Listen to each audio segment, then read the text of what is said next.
on, everybody? Welcome back to the 31 Days of Horror. I am your host, Mood616, and thank you once again for stopping in, guys. Yeah, day 16 here on the 31 Days of Horror Volume 5, and we are going to take it back to the 70s with a film directed by Charles B. Pierce.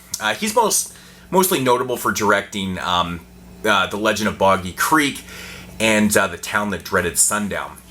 So this one came a little bit after those features in 1979, and it is called The Evictors. Now, originally, this was actually released on the Town That Dreaded Sundown Blu-ray as a bonus feature in standard def, and Scream Factory actually asked if they were going to release this, as a standalone release in high def and stuff, and they originally said no.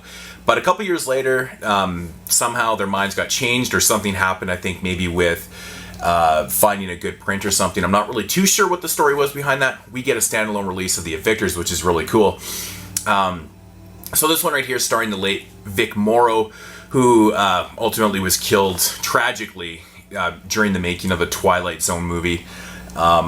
Michael Parks, also the late Michael Parks, and Jessica Harper, who's mostly notable for starring in Suspiria.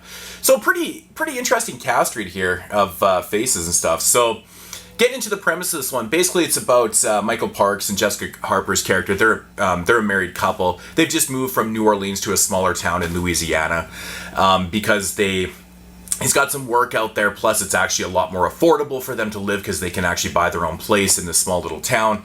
Once they get there, they're kind of greeted by some people with open arms, and other people are not really, digging them at all. The big city folk in the small town type mentality.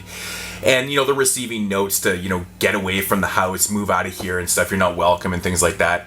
One day, this guy that, sells chickens and stuff is talking to Jessica Harper, and he basically kind of tells her about the history of the house that they have just bought, and that there was some tragic accidents or events that happened in this house. And so she's kind of freaked out and stuff, and then lo and behold, she befriends someone else, and then this person also tells her that there's some tragic events that happened at a different date in this house also. So now she's getting like super paranoid and shit. She's like, what the hell's up with that? And then she starts to see people, and that's basically the premise of the film. So my thoughts on this one, I've always really kind of liked The Evictors. It's a strange film. It's a very strange constructed film because the film opens up with a flashback, like a backstory to the house, and it takes place in 1928, where this family's basically being served these papers, these eviction papers, and they're not backing down for anything. There's a huge shootout and stuff like that. Then, it jumps to the present. This movie's taking place in 1942, which is kind of interesting because Charles B. Pierce set, the true story of The Town That Dreaded Sundown, I think it was in 44 or something like that. So this one's actually set in 1942, so it has that very same feel without the narration and stuff and the goofy comedy as The Town That Dreaded Sundown. But so we get that backstory, and like the first half of the movie is basically, characters telling these stories of the past. So there were some murders that happened in 1934 also, or accidents that happened in this house. And then we get another flashback to like 1939 where some more tragic things happened to some people that had moved into this house also. And it's cool. The flashbacks are actually shot with like, I don't know if they used old film stock, but it does have that really old kind of tingy brown grit to it and stuff. So it makes it look like it's really old and shit. I really enjoyed that, actually. It's pretty cool. But that's where most of the carnage happens. Most of the deaths and the carnage that's in this movie actually happens in the flashbacks or the backstory part of the film, which is kind of an odd way to make a film, really. There is a little bit of dread and suspense and stuff like that because you really don't know you kind of do. Someone that was involved in that shooting with the police is obviously evicting people out of their place because they really don't want people to live there. It's quite obvious what's going on. But you don't know who it is and stuff, so that's kind of interesting. But, overall, the movie's actually really good. Michael Parks actually isn't in the movie a whole lot. It's basically about Jessica Harper's character, and kind of dealing with these town folk, and also this person that's kind of stalking her, trying to kill her.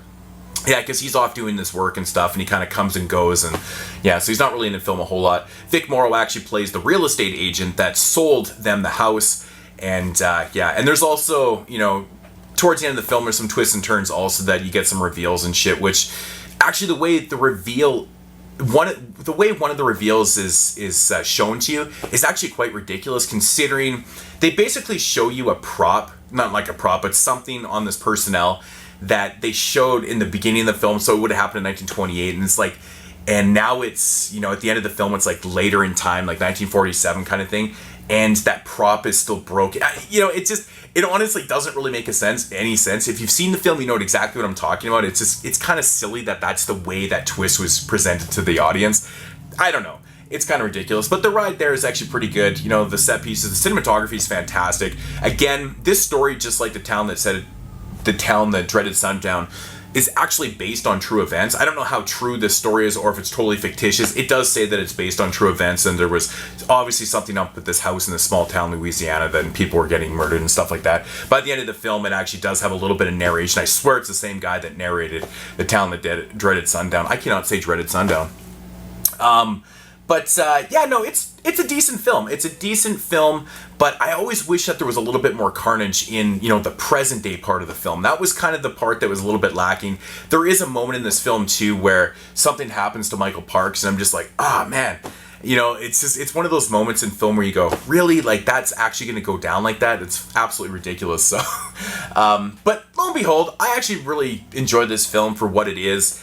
7 out of 10. I'm going to come in about a 7 out of 10. There's not really a whole lot to say about it. It's, you know, it's got some decent acting and things like that. I just wish it had a little bit more carnage to it, because it just seems like it should, given the nature of, you know, I mean, the present day carnage kind of thing, but it is what it is. So, yeah, The Evictors, I enjoy it for what it is. It's pretty atmospheric. It's got really good, it's shot so well. I really like the pieces that they use, because honestly, he captures the 40s so well. There's so many great vehicles in this. I mean, I guess this was filmed in 1979 also, so, you know, it's probably a little bit easier to get your hands on those type of authentic looking, you know, vehicles from the 40s and stuff. But the aesthetic of the film is fantastic. It really does look like it was done in the 40s, so big ups to him for doing that and shit. So, but yeah, that's going to do it here for day 16, guys. Check you guys tomorrow, day 17, and as usual,